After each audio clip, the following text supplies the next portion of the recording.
बिन सत्संग विवेक न होई। बिना सत्संग के विवेक यानी ज्ञान नहीं हो सकता है। लेकिन राम कृपा बिन सुलभ न सोई, बिना भगवान राम की कृपा के वो सत्संग हमें प्राप्त नहीं हो सकता है। तो कौन सी है वो राम कृपा? क्या है फिर राम कृपा? किसे कहती है राम कृपा? 3 प्रकार के साधनों की अनुकूलता है राम कृपा। और जब ये तीनों साधन हमारे अनुकूल हो जाएंगे तब प्राप्त होगी हमें भगवान श्री राम की वो दिव्य कथा, वो दिव्य कृपा। वो 3 साधन कौन से हैं?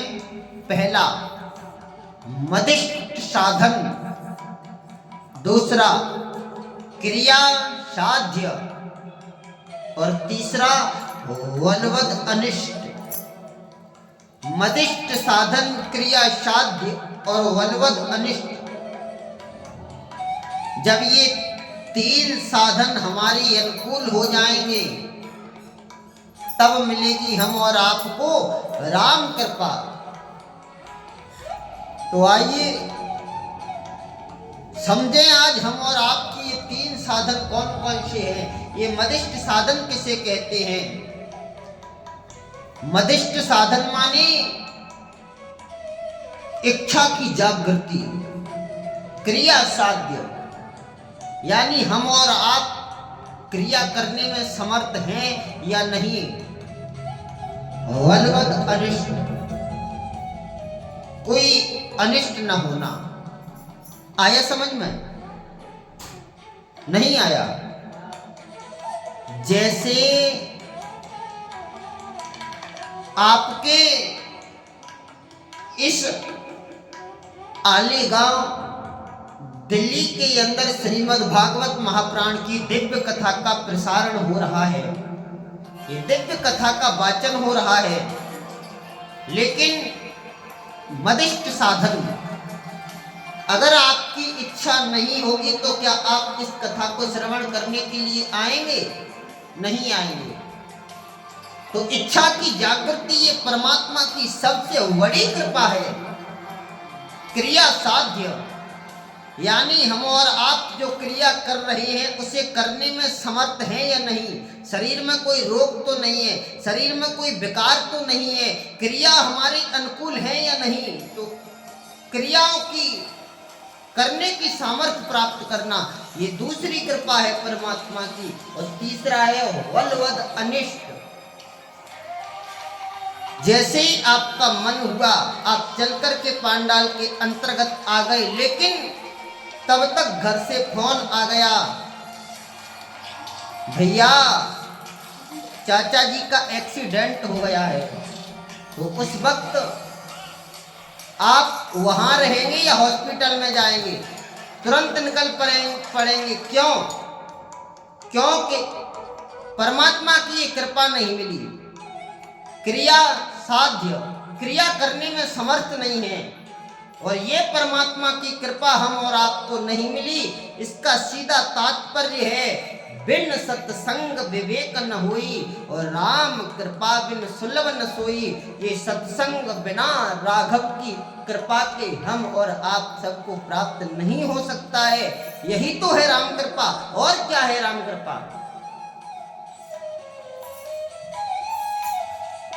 गीता में भगवान श्री कृष्ण कहते हैं इंद्रियाण्य पराण्याहो रिंद्र एव परम मनः मन बुद्धि परातस्तुर यो बुद्धि परतस्तु सह। हे जीव, अगर तू प्राप्त करना मुझे चाहता है तो केवल श्रद्धा भक्ति के सहारे प्राप्त कर सकता है। अन्यत्र प्राप्त करने की सामर्थ्य तेरे में क्या हो सकती है? यो बुद्धि परतस्तु सह, जहां तेरी बुद्धि भी नहीं पहुंचती है मैं तो वहां रहता हूं, मैं बुद्धि से भी परे हूं।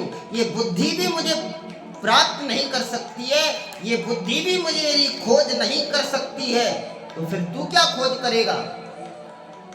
इसलिए हे जीवात्मा, अगर तू भक्ति के प्रेम के वशीभूत होकर के उस ब्रह्म को खोजने की चेष्टा करेगा तो शायद कहीं न कहीं वो ब्रह्म कल्याण कर देगा, तुझे प्राप्त हो जाएगा।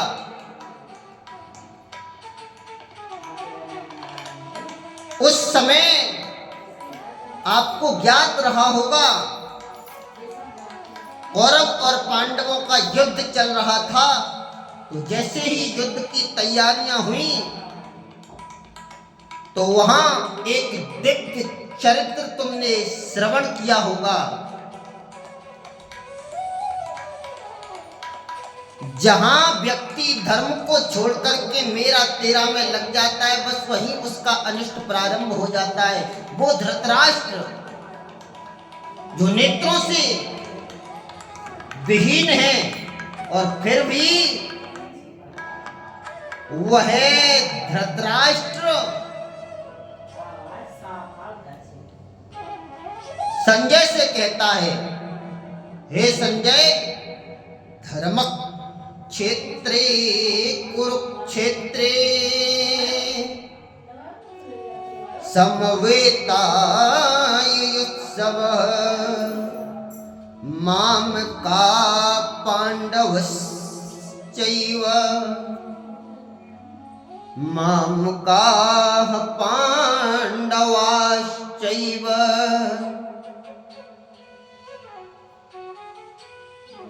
किम कुर्वत संजय। हे संजय, धर्म क्षेत्र कुरुक्षेत्र में, जो कुरुक्षेत्र की धर्म भूमि है, तो धर्म भूमि कुरुक्षेत्र में एकत्रित हुए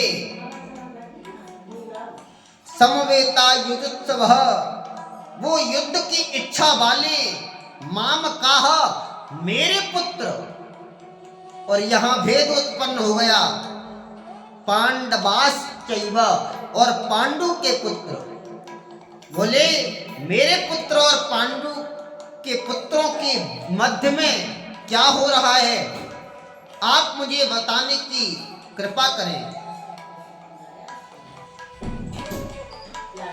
उस धर्म क्षेत्र में ये धृतराष्ट्र कहता है कि मेरे पुत्र और पांडु के पुत्रों के बीच में क्या हो रहा है, बल्कि ये महाराज पांडु के राज्य का भोग कर रहा है और ये दुर्योधन को अपना मानता है, इन पांडवों को अपना नहीं मानता है, और ये पांडव गोविंद को अपना मानते हैं। जितना ये अपने पिता पांडु को मानते हैं उतना ही महाराज ये धृतराष्ट्र को मानते हैं। लेकिन एक बात बता दूं, ये धृतराष्ट्र बेशक नहीं माने, अगर जिसे परमात्मा मानता है, परमात्मा ने जिसे अपना लिया है, तो फिर संसार के राजा और महाराजाओं की मानने की क्या आवश्यकता है। इनसे कल्याण नहीं होगा।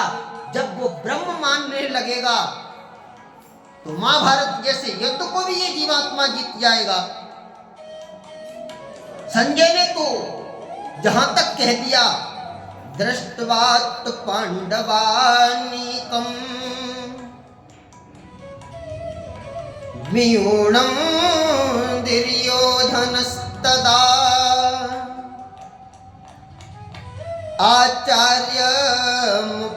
आचार्यमुपसंगस्य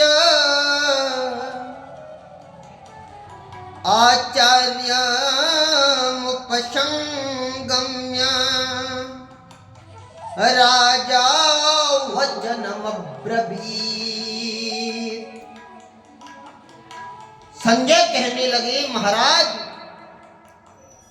उस समय दुर्योधन ने व्यूर रचना युक्त पांडवों की सेना को देखा और देख करके आचार्य मुपसंगस्य, आचार्य द्रोण से कहने लगे,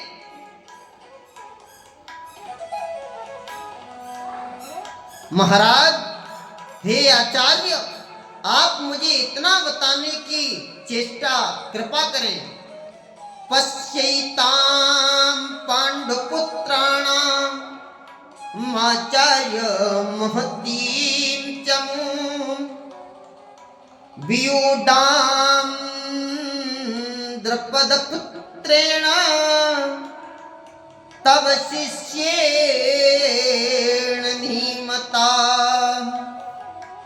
हे आचार्य, पश्यैतां पाण्डुपुत्राणां,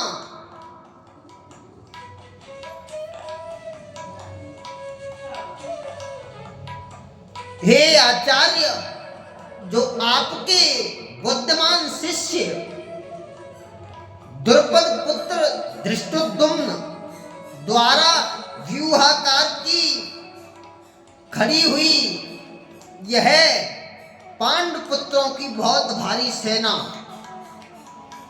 आपके जो मित्र हैं उनका पुत्र है धृष्टद्युम्न, वह पांडवों का प्रधान सेनापति है और उनके द्वारा ये रची हुई पांडवों की जो व्यूहाकार की सेना है वो खड़ी हुई है। आप एक बार इस सेना की तरफ दृष्टि करिए, इसका क्या प्रकोप है, कहां तक इसकी शैली जागृत होती है। अत्र सूरा महेश्वासा भीमार्जुन समायुधि युधानो विराटश्च द्रुपदश्च महारथ। इस सेना में बड़े बड़े धनुषों वाले तथा युद्ध में भीम और अर्जुन के समान शूरवीर सात्विकी और विराट तथा महारथी राजा द्रुपद, दृष्टकेतु, चेकतान तथा बलवान काशीराज, पुरजित, कुंतभोज इत्यादि जैसे बहुत बड़े बड़े इस सेना में महारथी हैं। सौभद्रो द्रौपदेयाश्च शर्व एव महारथ। सुभद्रा और द्रौपदी इत्यादि के पुत्र भी ये बड़े बड़े महारथी हैं इस सेना में। आप कृपा करके इधर दृष्टि करिए, ये पांचों पुत्र बहुत महारथी हैं।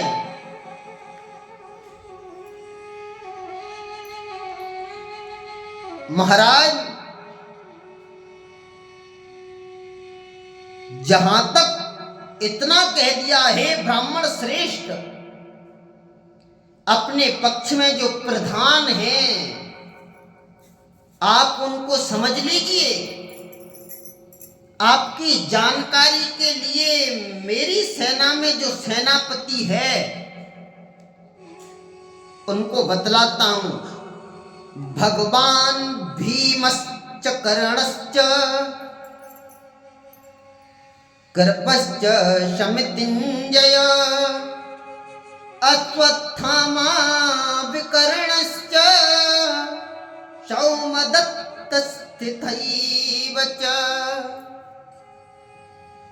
आज आप मुझे द्रोणाचार्य, आप माने द्रोणाचार्य, ये कहते हैं कि द्रोणाचार्य और पितामह भीष्म तथा कर्ण और संग्राम विजयी कृपाचार्य जैसे महारथी, अश्वत्थामा, विकर्ण और सोमदत्त पुत्र घोरिश्रवा, ये बहुत बड़े बड़े महारथी हैं। तो आप विचार लगाइए कि पांडवों के साथ में केवल 5 पांडव हैं महारथी, अन्यत्र और भी हैं, लेकिन पितामह भीष्म के सामने कहां तक ठहर सकते हैं ये? गुरु द्रोण के सामने कहां तक ठहर सकते हैं ये? लेकिन सीधी बात है भैया, जिसके रथ की लगाम को द्वारकाधीश ने थाम लिया है, भला इसका कोई क्या बिगाड़ सकता है? इसलिए श्रीमद् भागवत महापुराण की दिव्य कथा हमें यही संकेत देती है। ये इतने बड़े बड़े महारथी भी इन पांडवों से थर थर कांपते हैं, डरते हैं। और जिसने अपने रथ की लगाम को परमात्मा को सौंप दिया हो, तो संसार की ऐसी किसी भी वस्तु में ताकत नहीं, संसार की किसी कैसी शक्ति हो उसमें भी कोई ताकत नहीं वो भला तुम्हारा कुछ बिगाड़ सके। आपको इतना ज्ञात होना चाहिए, कुंती मां कृष्ण से दुख मांगती हैं, उत्तरा युधिष्ठिर इत्यादि भीम, लेकिन जिसके मन में कुवृत्ति भरी पड़ी हो वो क्या मांगेगा? आपने दुर्योधन को नहीं देखा? महाराज अर्जुन ने तो केवल मांगा तो कितना मांगा, हे केशव मुझे तेरे चरण चाहिए, बस आप मुझे चाहिए युद्ध में। और दुर्योधन ने बोले मैं तो आपकी नारायणी सेना को लूंगा, आप यहीं समझ जाइए। यही समझने का फेर है। परमात्मा को छोड़कर के जीवात्मा भोग विषय विलासों में घूम रहा है, यही इसके अनिष्ट का कारण है। तो हम दुर्योधन न बने, हम परमात्मा कृष्ण को प्राप्त करने के लिए अर्जुन बने। अर्जुन ने तो यहां तक कह दिया, परमात्मा का आश्रय ही ले लिया था, हे जीव बस यही तेरे जीवन का सबसे बड़ा लक्ष्य है। मुझे ज्ञात है जब गुरुदेव भगवान की दिव्य वाणी में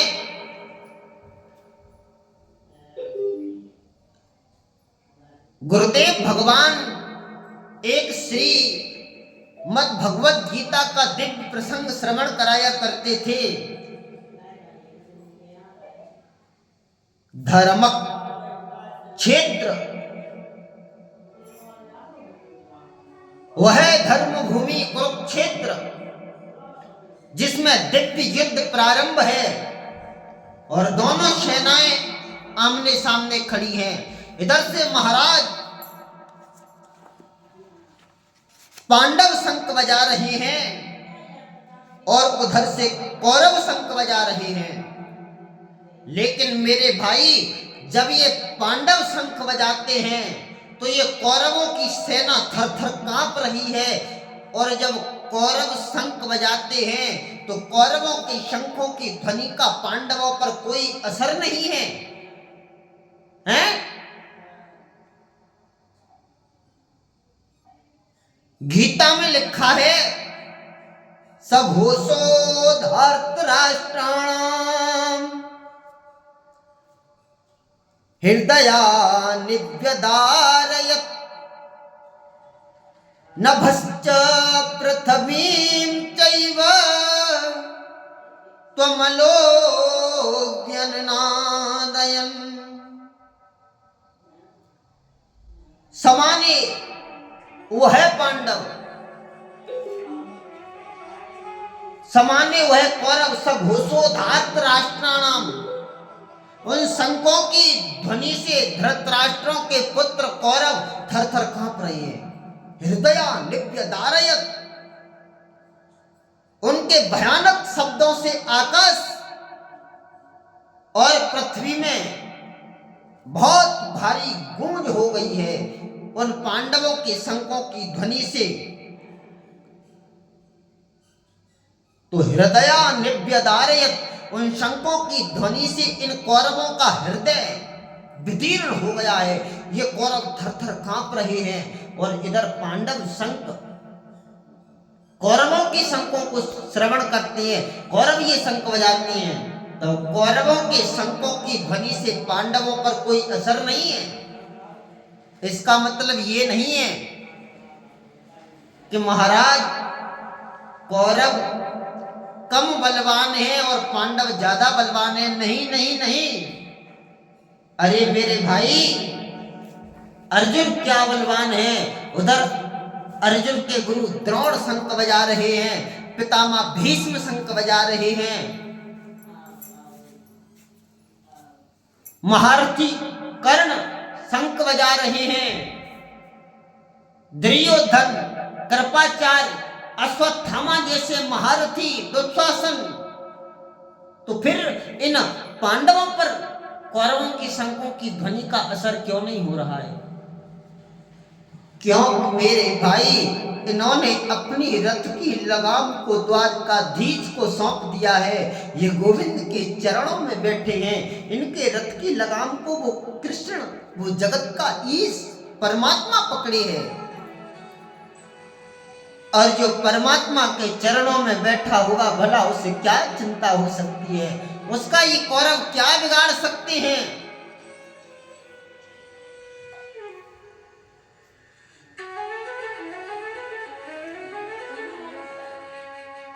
बोलिए कृष्ण चंद्र भगवान